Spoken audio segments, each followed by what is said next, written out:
अल्हम्दुलिल्लाह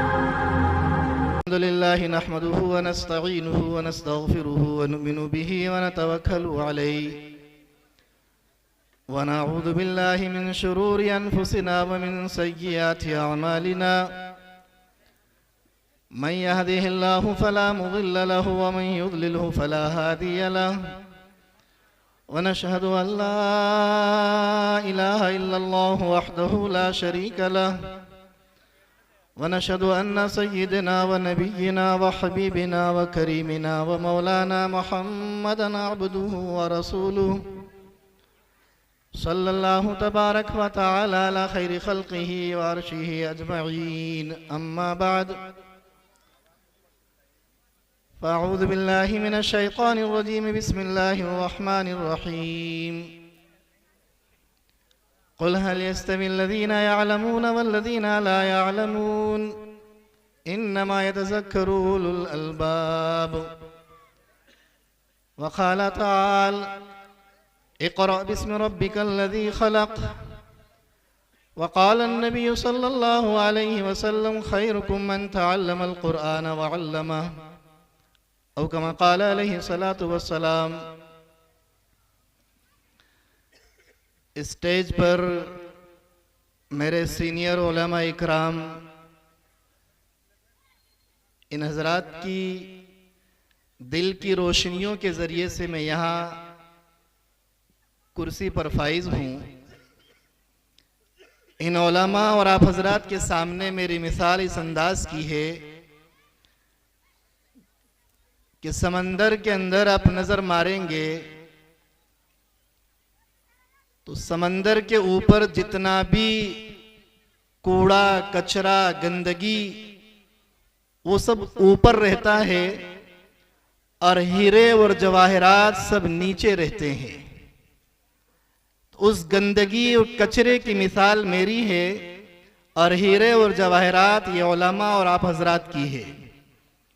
इन उलमा के सामने सबक दोहराऊंगा और आप हजरात के सामने थोड़ा सा मुज़ाकरा करूंगा। कुरान मुक़द्दस की आयत तिलावत की। मैंने आते ही पीछे स्टेज पर एक बोर्ड लगा है इस्लाहे माशरा, और यहाँ जब बैठा तो बच्चे मकातिब मदारिस के एतबार से कुरान, अहादीस, दुआएं, वज़ू, नमाज, गुस्ल के फ़राइज़ वगैरह सब बता रहे थे। जहन मुज़ब्ज़ब था, बात क्या करना है। कुरान की आयत पर गौर किया, इक़रा बिस्मि रब्बिकल्लज़ी ख़लक़, तो बात समझ में आई कि इसी इस्लाह के बारे में कुरान की आयत नाजिल हुई है। कुरान मुक़द्दस का जब नुज़ूल हुआ, आज से 1450 साल पीछे जरा नजर मारेंगे और गौर करेंगे तो ये बात समझ में आएगी कि पहले के हालात बड़े अजीब थे। एक दूसरे का जरा जरा सी बातों पर मर्डर कर देना, एक दूसरे का कत्ल क़िताल कर देना, मासूम मासूम बच्चियों को जिंदा दफन कर देना, गाड़ देना और उस पर खुशी का इजहार करना। बदकारियां आम थी, जुआ शराब आम हो चुका था। अल्लाह के नबी सल्लल्लाहु अलैहि वसल्लम गार में तशरीफ फरमा है और खुदावंद कुद्दूस आपको नबूवत का ताज पहना रहा है। अल्लाह तबारक व ताला ने मेरे महबूब को जब नबी का ऐलान फरमाया, उस वक़्त ये नहीं कहा कि मेरे महबूब जरा इनसे जाकर यूं कहो कि तुम अपने घर के माहौल को ठीक कर लो, अपने घर के अंदर जो मासूम मासूम बच्चियां हैं इनको जिंदा दरगोर करना, दफन करना बंद कर दो, एक दूसरे का मर्डर करना बंद कर दो, एक दूसरे के ऊपर जुल्म और ज्यादती करना बंद कर दो। अल्लाह तबारक व ताला ने महबूब किबरिया से ये नहीं फरमाया। अल्लाह ताला ने सबसे पहले फरमाया इक़रा, पढ़िए। तालीम का ऐलान फरमाया, कुरान को सीखने का ऐलान फरमाया, अल्लाह की रुबूबियत की तरफ लोगों को माइल करना, अल्लाह की वहदानियत की तरफ लोगों को समझाना, सिखलाना और सीखना, इसका ऐलान फरमाया। अल्लाह ताला ने फरमाया मेरे महबूब पढ़िए। पढ़ने के साथ में इकरा के अल्फाज से बात समझ में आ गई कि जब इल्म होगा, पढ़ाई होगी, तालीम होगा, कुरान होगा और सीखना सिखाना होगा, अहादीस का उलूम होगा, उस वक़्त बात समझ में ये आएगी कि हमें इस्लाह माशरे पर बोलने की ज़रूरत नहीं होगी। हमारा बच्चा आलिम बन रहा होगा, हमारा बच्चा हाफिज बन रहा होगा, हमारी माँ बहनें बेटियां कुरान के हामिला होंगी, कुरान को पढ़ने वाली होंगी, कुरान को सीखने वाली होंगी। उस वक़्त उनको समझाने की जरूरत नहीं होगी कि तुम्हें बेपर्दा रहना है या पर्दे के साथ रहना है, औरों के साथ कैसे रहना है, गैरों के साथ कैसे आवाज इख्तियार करना है, हमें बताने की जरूरत नहीं होगी। कुरान ने इकरा के अल्फाज से पूरी उम्मत को समझा दिया। मौलाना अहमद लाड साहब की एक नसीहत सुन रहा था। आपने अपनी कारगुजारी में फरमाया कि इंग्लैंड का सफर था और इंग्लैंड के सफर के अंदर एक साहब के यहाँ मेरा रात का क़याम हुआ। मेरी माँ बहनें बड़ी तवज्जो से मेरी बात को सुने। फरमाने लगे रात का क़याम हुआ, एक छोटा सा बच्चा आया, 8 या 9 साल की उसकी उम्र थी। आकर कहा हजरत मैं खिदमत करूं। कहा कि भाई छोटे हो क्या करोगे? कहा कि नहीं हजरत खिदमत करूंगा। कहा कि अच्छा ठीक है, एक गिलास पानी का दे दो। छोटे बच्चे ने पानी गिलास लिया, पानी भरा और हजरत को दिया। क्या करते हो? कहा कि हजरत कुछ नहीं। पढ़ने नहीं जाते? कहा कि हजरत अभी तो शुरू नहीं किया। बेटे मकतब जाया करो, कुछ याद किया करो। कुछ सुरते उरते घर में याद की नहीं की? उस मासूम बच्चे ने कहा हजरत सूरह रहमान, सूरह यासीन, सूरह कहफ और सूरह बकर याद है।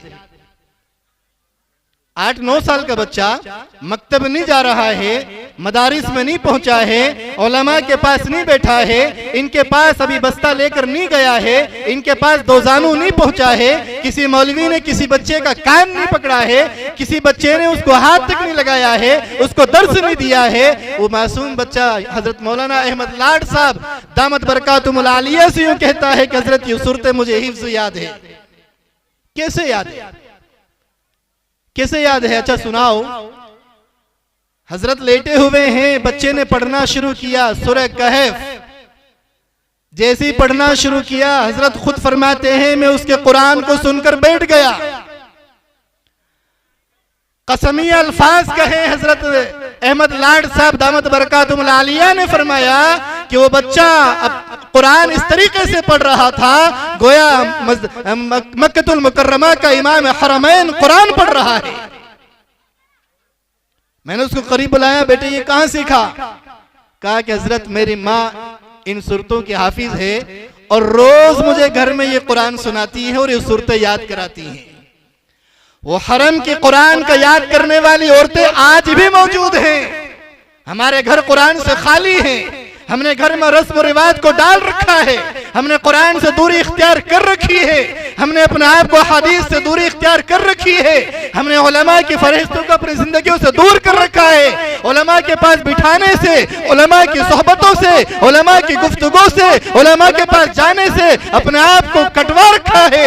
इसलिए कुरान से दूर हो चुके और हमारे बच्चे इन कुरान की आयतों से, कुरान की सूरतों से न हमारी माँ बहनों को कुरान आता है और न हमको कुरान आ रहा है। इसीलिए कुरान ने कहा है कुल हल यस्तविल्लज़ीना यअलमून वल्लज़ीना ला यअलमून। ए मेरे महबूब इनसे कह दीजिए ये कुरान के पढ़ने वाले और कुरान के नहीं पढ़ने वाले, कुरान को जानने वाले और कुरान को नहीं जानने वाले, कुरान को सीखने वाले और कुरान को नहीं सीखने वाले, फरमाया कयामत तो आ सकती है लेकिन जानने वाले और अनजान वाले बराबर नहीं हो सकते। ये मासूम मासूम बच्चे कुरान पढ़ रहे हैं, ये मासूम मासूम बच्चे रोजे, वुजू के, गुस्ल के और नमाज के फराइज हमको सिखा रहे हैं और हमको याद तक नहीं है। इन मासूम बच्चों से हमको सबक लेना चाहिए कि इस कुरान के तवस्सुल से और कुरान के बरकत से और कुरान के महफिलों से और कुरान के मजलिसों से और कुरान के दर्स के साथ में इतने मसाइल और इतने मराहिल हमें जिंदगी में आते कैसे हैं, हमें अपनी जिंदगी को उस पर लगाना है। इल्म के लिए क्या होता है, बड़ी कुर्बानियां देना पड़ती है, जान की भी, माल की भी, वक्त की भी, तब जाकर के दिल के अंदर इल्म उतरता है। हम लोग खाली वैसे ही समझते हैं। हमारा हाल तो इस अंदाज का है कि हम तो मुसलमान ज्यादा हो चुके हैं, हमारा लेबल लग चुका है, हमारे ऊपर जो है एक फहरिस्त लग चुकी है, हमने एक सिक्का जमा रखा है, हम मुसलमान हैं, हम इस्लाम वाले हैं, हम मोमिन हैं, हम कुरान वाले हैं, हमने अपने आप को इस पर लगा रखा है और हम कामयाब हो जाएंगे। कैसे? चाय आ गई, बात अर्ज कर देता हूं। चाय आ गई इसलिए एक लतीफा भी सुना देता हूं, इसी में सबक और इबरत है। हमारे हजरत तशरीफ साथ में थे, अभी सफर में फरमा रहे थे कि भाई बयान में ज्यादा हंसाना नहीं चाहिए, बयान की रौनक खत्म हो जाती है, लेकिन लताइफ ऐसे हो कि जिसमें सबक हो तो सुना भी देना चाहिए। हमारा हाल ये है कि हमें इल्म आता भी नहीं, सीखने की तलब भी है, कुरान आता भी नहीं, सीखने की तलब भी है, मसाइल आते भी नहीं, सीखने की तलब भी है, अपने हाथों पर हाथ रखकर बैठे हुए हैं। फरमाया एक बंदा, उसको प्यास लगी, कुएं के पास गया। मेरी बात को गौर से सुनना भाई। एक बंदा प्यास लगी, कुएं के पास गया, बहुत तेज प्यास है, कुएं के पास डोल भी है, रस्सी भी है। रस्सी को पकड़ा और डोल को कुएं में डालना चाहा। अचानक उसको ख्याल आया कि मैं तो रईस ज्यादा हूं, मेरे घर नौकर चाकर हैं, गुलाम हैं, मेरी मातहती में बहुत से लोग काम करने वाले, मैं इस कुएं के अंदर डोल डालकर पानी खींचकर पानी पीऊं? नहीं। फरमाया कोई आएगा उससे पानी खिंचवाऊंगा और पानी पीऊंगा। डोल रख दिया, मियां प्यासे बैठे हुए हैं, इंतजार कर रहे हैं, कोई आएगा पानी पिलाएगा। थोड़ी देर हुई, एक बंदा आया, इधर आ भाई। क्या हुआ? कहा कि मुझे प्यास लगी है, ये डोल रखा है और ये रस्सी है और कुएं में पानी है, डोल डाल, पानी खींच और मुझे पिला। भाई तुझे क्या हुआ? तेरे हाथ में दर्द है, तकलीफ है, तू पानी क्यों नहीं खींचता और क्यों पानी नहीं पीता? कहा कि भाई मैं रईस ज्यादा हूं, मेरे घर नौकर चाकर है, वो मुझे अपने हाथों से पानी पिलाते हैं, मैं पानी खींच कर नहीं पी सकता।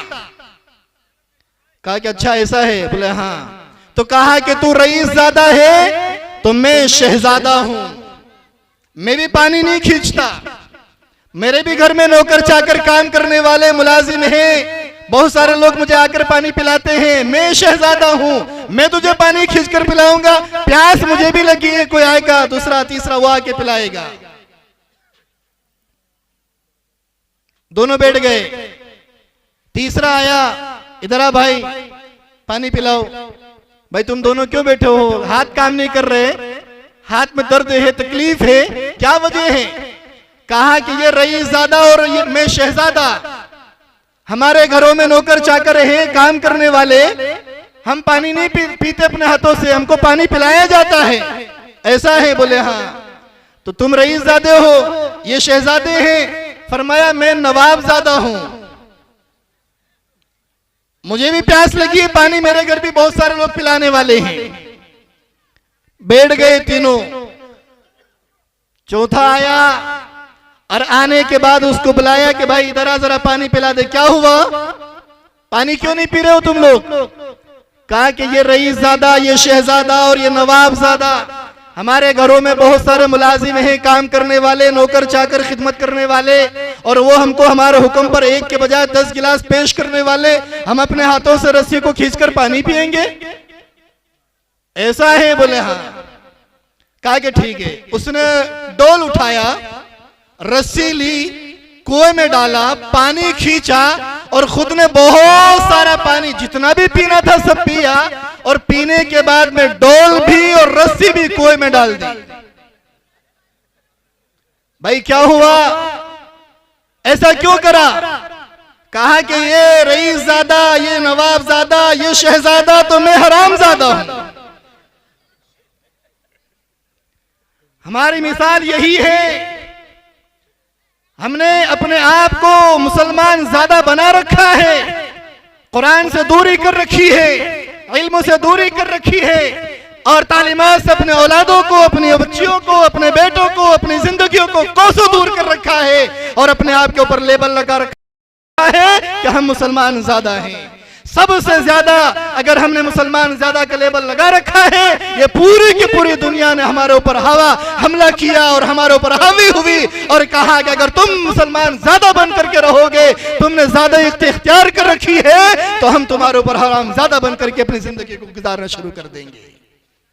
आज पूरे आलम के अंदर मुसलमान परेशान है, ईमान वाले परेशान है। उसकी वाहिद वजह यही है कि हमने ज़ादियत की जिंदगी को इख्तियार कर रखा है। अपने आप का आलम तो यह होना चाहिए कि हम खुदा के बंदे हैं, महबूब किबरिया के गुलाम हैं, अपनी जिंदगी गुलामाना सिफात के अंदर, गुलामानी लाइन के अंदर, और अपनी सिफात को, अपनी लाइन को सीखने वाली किताब के ऊपर ला करके खड़ा कर देना चाहिए कि रब्बे कायनात ने फरमाया था, इक़रा, पढ़िए और पढ़ाने के लाइन को आगे बढ़ाइए। अल्लाह तबारक व तआला ने फरमाया, अगर पढ़ाई करोगे तुम्हारे मुकाम को बढ़ाऊंगा।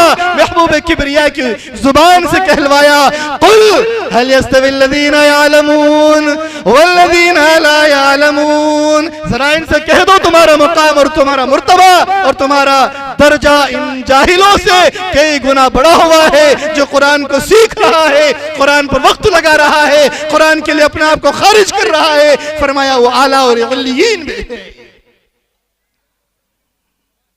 वाला इल्लियीन में है। एक मर्तबा नबी करीम सल्लल्लाहु अलैहि वसल्लम, तिरमिजी की रिवायत है, साहबा को जमा किया कि आओ मैं तुम्हें बनी इसराइल का एक वाक़या अर्ज करता हूं। करीब किया, साहबा बैठ गए। फरमाया, बनी इसराइल में एक बादशाह था जो जादू के जरिए से बादशाहत किया करता था। बनी इसराइल में एक बादशाह था जो जादू के जरिए से बादशाहत किया करता था। इत्तिफाक से जिस जादूगर का सहारा उसको था वो बूढ़ा हो गया, लागर हो गया, कमजोर हो गया, उसके हाथ पैर लटकने लग गए। उस जादूगर ने बादशाह को बुलाया और बुला करके कहा, हजरत तशरीफ ले आए हैं मेरे ख्याल से,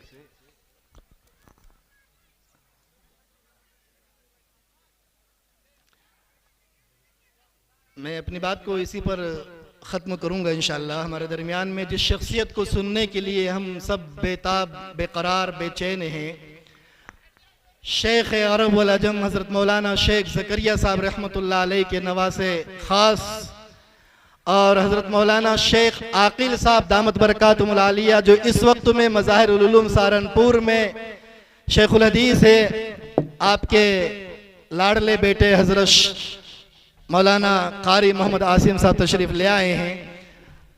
हम सब हजरत का तहे दिल से इस्तकबाल करते हैं। मरहबा मरहबा, अहलम व सहलम व मरहबा। हजरत तशरीफ लाइए डायरेक्ट।